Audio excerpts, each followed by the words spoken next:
La formación integral involucra una serie de acciones, actividades, trabajos, orientación que los profesores de la universidad tienen que hacer para cumplir con este objetivo de formar a los profesionistas del futuro.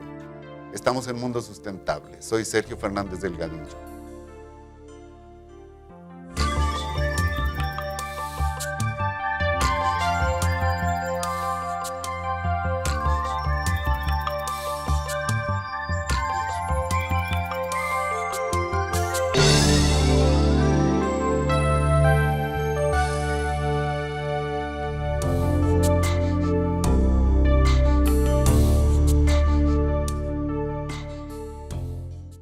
Buenas tardes, estamos de nuevo con usted en el programa Mundo Sustentable.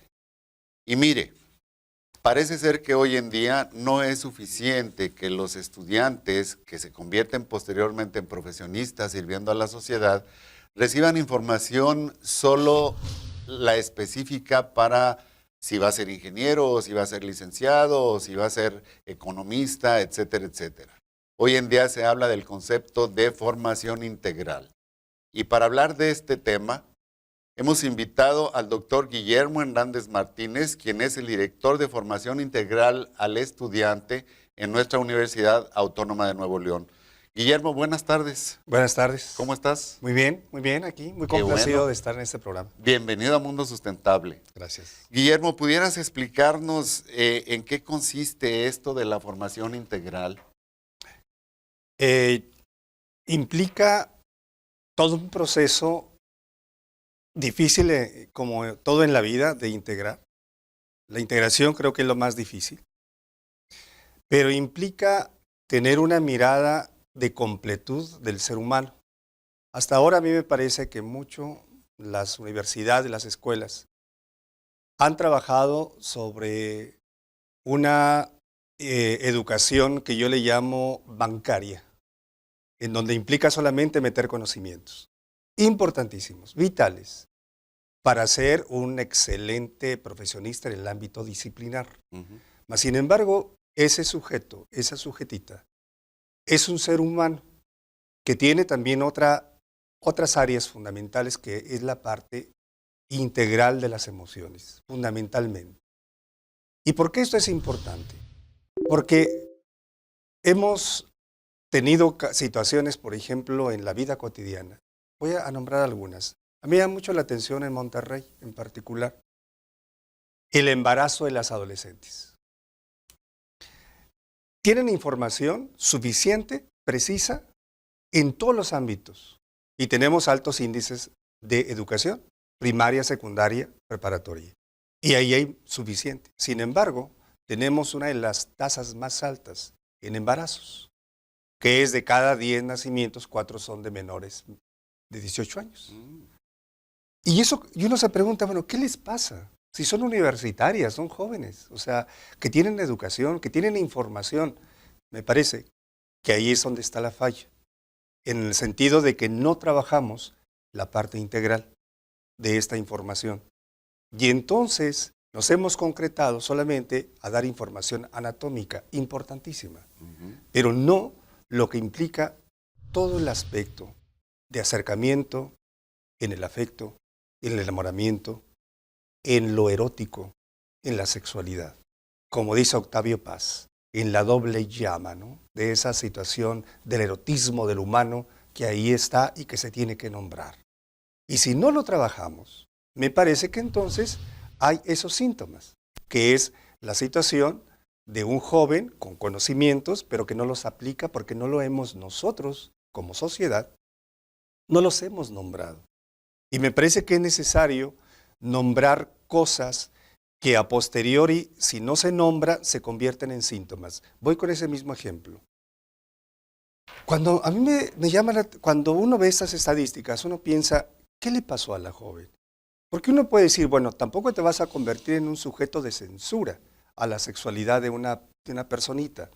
Pero luego, si le metes foco a esto, te das cuenta que muchas, por ejemplo, de estos nacimientos, de estos embarazos, son derivados de una situación más bien violenta.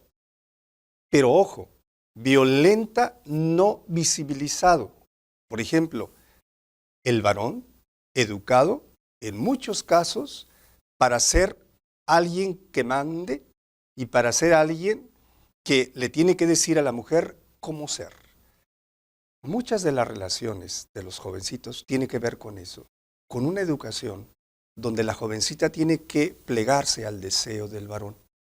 Si esto no lo nombramos en una verdadera situación de igualdad, de equidad, de educación, me parece que entonces estos nacimientos no son necesariamente a un deseo, sino son parte de una forma de ser de la sociedad que no ha visibilizado, porque no hemos educado a nuestras hijas a poder decir sí, pero con estas condiciones.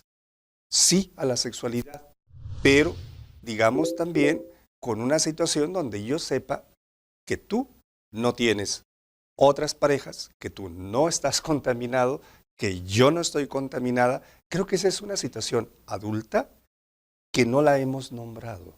Y eso lleva a conformar un carácter muy particular en nuestra cultura que hace que, digamos, nuestras jovencitas, yo creo, se embaracen.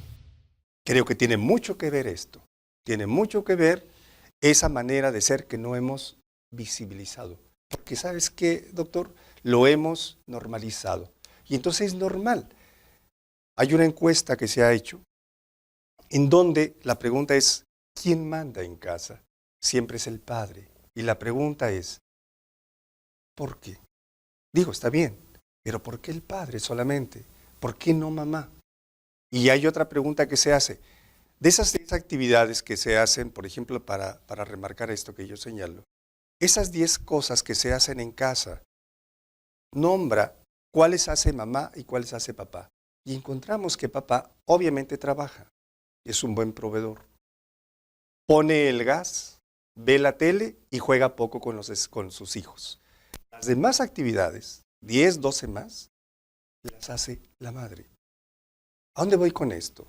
Si eso es así, esto va marcando un estilo que luego se le aplica a los jóvenes, a los niños, a los jovencitos y repiten el mismo modelo. Cuando uno les pregunta, ¿por qué hacemos eso? ¿Por qué es que papá manda? ¿Por qué no los dos? ¿Por qué no acuerda? ¿Qué piensas de esto? Me parece que educar en esto lleva a hablar de esto de una educación integral. Me refiero, un estudiante requiere de estas habilidades emocionales para poder ser, aparte de excelente ingeniero, excelente químico, excelente biólogo, también requiere de saber de estas cosas para poder, de verdad, ser feliz en la vida. Sí, hay muchas cosas que los jóvenes hacen por imitación de su propio grupo o entorno social, pero te voy a dejar esto para el siguiente segmento como una pregunta a la cual me darás respuesta. ¿Cómo impacta esto en la actividad profesional o en el futuro profesional? Porque parece que si hay diferencias que tienen que ver con el sexo y la formación que en su casa reciben, ¿cómo pudiéramos nosotros tratar de resolver esto en la universidad para asegurar su éxito profesional? Lo vemos en el siguiente segmento. No se vaya, estamos en Mundo Sustentable hablando de formación integral y sustentabilidad. En un momento regresamos.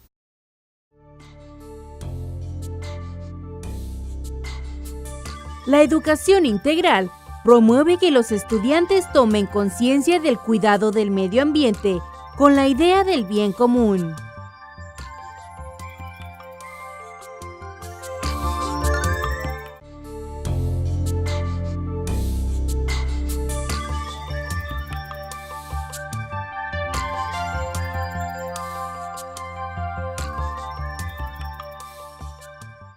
Estamos de regreso con usted en Mundo Sustentable y estamos hablando de formación integral de los estudiantes y sustentabilidad. Guillermo, se quedó una pregunta en el aire. Parece ser que, bueno, esto que es una cuestión del entorno familiar, que se refleja en la actitud de los muchachos en su vida social, ¿cómo pensamos remediarlo? ¿Qué hacemos en la Universidad Autónoma de Nuevo León para que con formación integral estas cosas vayan cambiando y ellos puedan ser mejores profesionales en el momento que se van de con nosotros? Primero, lo que la universidad hace y bastante bien es nombrar dentro de su programa y su modelo educativo aspectos como respeto a la vida, aspectos como cultura de la legalidad, aspectos como educación para la paz y además aspectos fundamentales como las competencias emocionales que yo tanto menciono, que son vitales, vitales para ser un excelente profesionista. A mí me parece que no tengamos duda, los que nos escuchan, que la universidad hace a los mejores profesionistas técnicamente hablando, intelectualmente hablando. Pero este profesionista va a tener que integrarse a trabajar grupalmente. Y ahí se requieren habilidades, habilidades sociales, habilidades empáticas, que no las venden en la farmacia. Y esas son dadas a través del trabajo grupal del profesor, a través de la tutoría, a través de los departamentos psicopedagógicos, donde visibilizamos a los jóvenes con dificultades para poder, digamos, que él pueda hablar de qué es lo que imposibilita que ese muchacho pueda hacerse cargo de toda la energía que tiene para poder ser el excelente cirujano que quiere ser. ¿A qué me refiero con esto? ¿Cómo esto ayuda? Por ejemplo, me parece que se requiere de una disciplina para ser médico, pongamos la profesión médico. Pero también se requiere de muchas habilidades que tienen que ver con el manejo de la agresión y del control de impulsos. Porque ellos manejan sustancias muy particulares, manejan bisturís, manejan vidas, manejan la salud, la enfermedad, y se requiere de una habilidad para poder canalizar toda esa energía que de no canalizarse adecuadamente se llamaría violencia, porque es rajar, perdón por el término, pero es rajar. Pero ese rajar tiene todo un sentido, con un aspecto evidentemente de conocimiento emocional, pero también de habilidad técnica y científica para poder ser un excelente cirujano. El poder conocer las emociones que se mueven a través de la enfermedad y a través de la muerte, a través de todo lo que maneja esta gran profesión, me parece vital.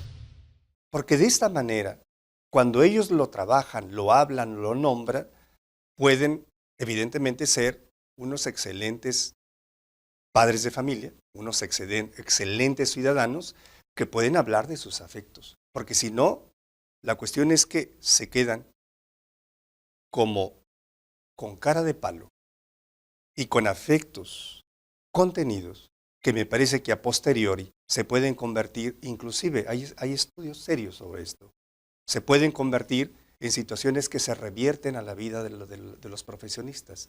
A mí me llama mucho la atención algo, doctor, que tiene que ver con lo que sucede con muchos de nuestros profesionistas que cuando dejan de trabajar y se jubilan, se mueren.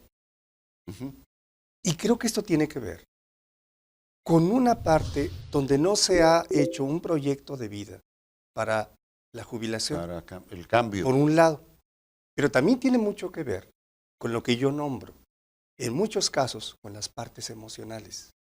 Porque implica, de pronto, ir a un lugar donde no ha estado nunca, que me refiero a ese lugar, y a establecer una relación de diferente manera que no ha tenido nunca.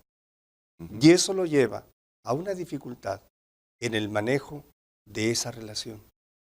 Por eso, de veras, la importancia de poder trabajar esto, que además le haya permitido establecer en el tiempo laboral, supongo yo, un grupo de referencia de amigos, de iguales, que le permita tener ese espacio. Vuelvo a lo otro, las mujeres sí lo tienen. Las mujeres hablan mucho, los varones no. Y muestra de ello, de por qué la importancia de esto a nuestros estudiantes, Porque, por ejemplo, no hay estudiante, hombre o mujer, que no tenga en el devenir de su vida situaciones, por ejemplo, de dolor ante un abandono amoroso, afectivo. Lo que las mujeres hacen, y lo siguen haciendo, me consta, es escribirlo o hablarlo, comentarlo, visibilizarlo, hablar de su dolor. Hay un estudio del Colegio de México que habla muy seriamente sobre esto, donde los varones lo manejamos de 3 maneras. Uno es con alcohol, se emborrachan para olvidar. Número 2, ven videos violentos. Y número 3, se ponen a hacer ejercicio. Ojo, no estoy diciendo, el ejercicio no es malo. El problema está que el ejercicio, como un sentido para endurecer algo que no debería de endurecerse, porque la tristeza solo se maneja nombrándola. A eso me refiero. Esa es la parte integral de un sujeto, que él pueda tener acceso a sus afectos, que incluso, doctor, le va a permitir, cuando hablamos de empatía, hablamos de un sujeto con probabilidades de acercársele a su hijo, a su hija, tiernamente. Y esto va más allá de que sea un excelente ingeniero, biólogo, matemático o químico. O sea, requiere de eso. Y el niño requiere de una cercanía del padre. Pero hay padres que no pueden. Eso no quita que no sean brillantísimos. Pero me parece que es ahí donde falla, desde mi punto de vista, la educación integral. ¿Y eso se refleja en los resultados profesionales del individuo? Pero por supuesto, porque de alguna manera me parece, yo he platicado con algunas personas en puestos directivos empresariales importantes, donde dicen, bueno, nosotros podemos tener a un sujeto brillantísimo, pero si no entra dentro de las dinámicas sociales, afectivas, que se requieren de respeto al otro, me parece que entonces ese, aunque sea brillante, no entra dentro de los planes. Y actualmente parece que las empresas toman muy en serio esa situación integral y de sustentabilidad, del respeto, al derecho, de la situación de la equidad, que me parece que es otro punto. Deberá ser una obligación entonces para los individuos estar listos para este asunto de servir a las empresas y a todos los demás. Pero es tiempo de hacer otro corte. Claro. Regresamos. No se vayan, en un momento regresamos. Estamos en Mundo Sustentable. La educación integral busca desarrollar competencias socioemocionales en los estudiantes, con los que sean capaces de resolver problemas personales y profesionales.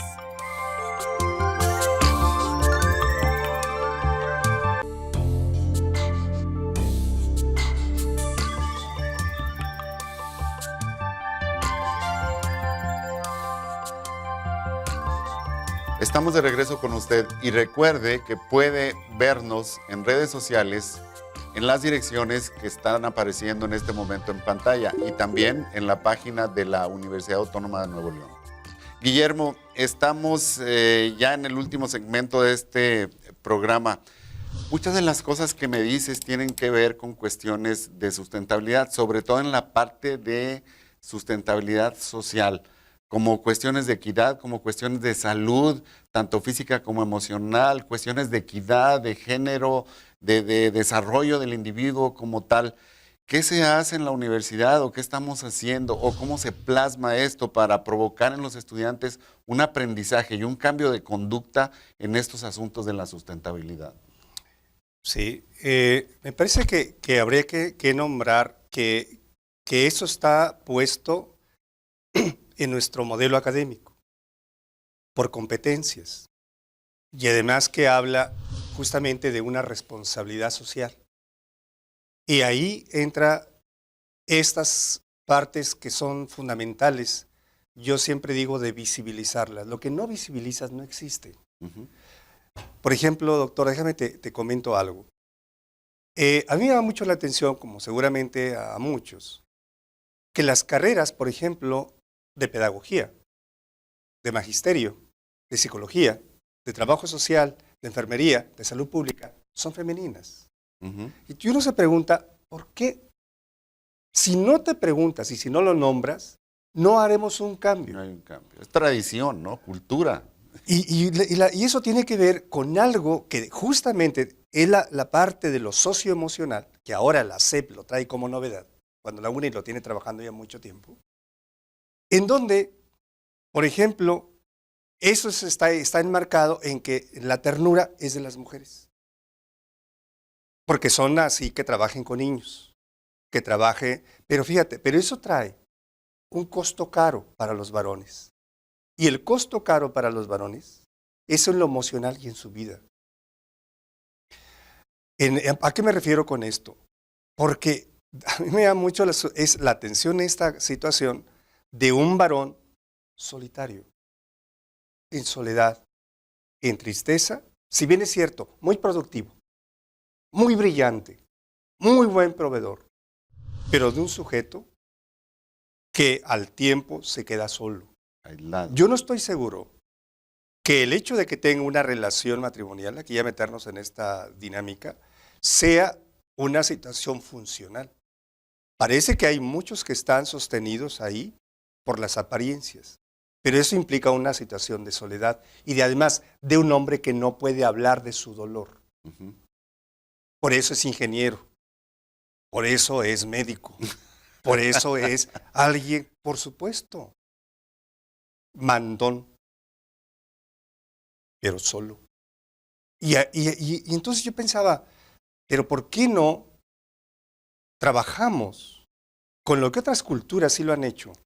Por ejemplo, para incluir a los varones más en serio, por ejemplo, al tema de la crianza de los niños.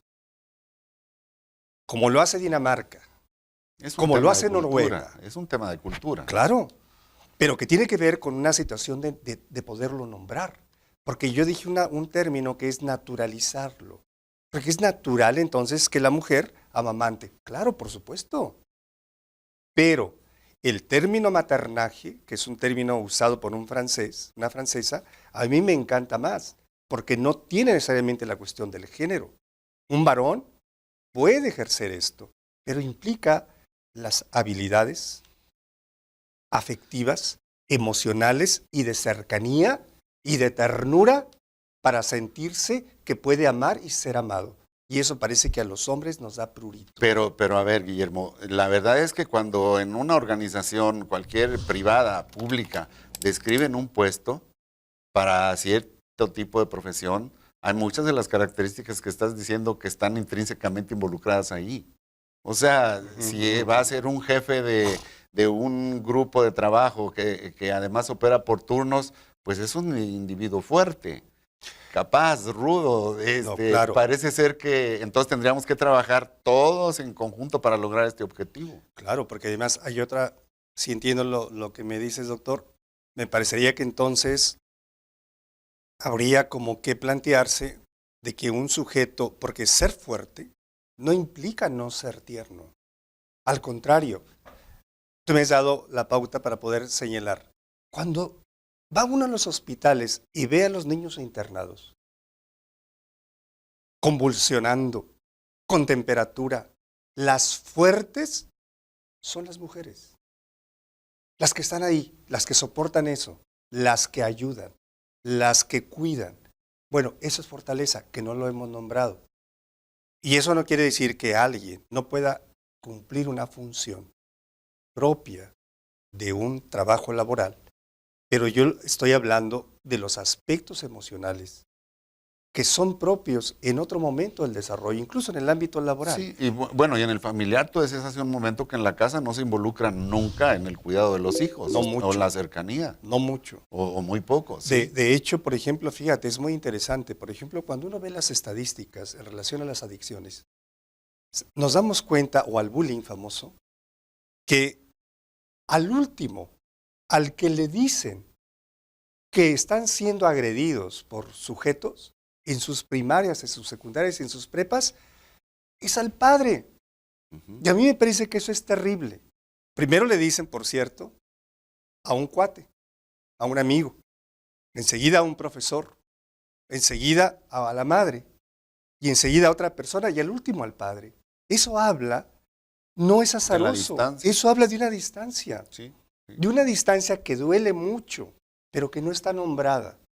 Por eso hay una investigación famosísima en México, otra vez por Colegio de México, que tienen un texto que se llama "Sucede que me canso de ser hombre".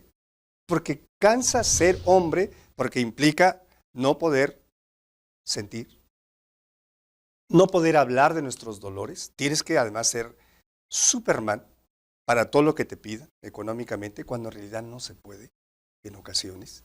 Y eso genera mucho, mucho dolor. Incluso este es un tema interesantísimo, donde hay mujeres que de pronto, por su gran desarrollo profesional, ganan más que el marido, que su pareja. Y eso crea un conflicto emocional del tamaño del universo. Y además, yo conozco parejas donde se ha invertido la función y donde la madre es la proveedora y el varón es el que cuida a los niños. Pero ojo, la mirada de los varones hacia ese varón, ahí te la encargo. Sí, porque sí, es una sí. situación que hay que cambiar. Sí, otra vez, Y una esa es una línea situación de de cultura. educación. De educación, de visibilizarlo, de nombrarlo. Y además de poder como hacer meterse dentro de uno para revisar esto, que son aspectos fundamentales de la vida. Habrá que preguntarle a un pediatra si estaría conforme con que los papás llevaran a los bebés a la consulta. ¿Qué piensas tú que harían los pediatras? Que llevaran a los... Sí, vamos a suponer que los hombres cambiaron y sí son capaces de llevar a su bebé al pediatra. ¿Qué pensaría el pediatra? Me parece que el pediatra... Que a fin de cuentas es el profesionista, rindiendo y sirviendo. Claro.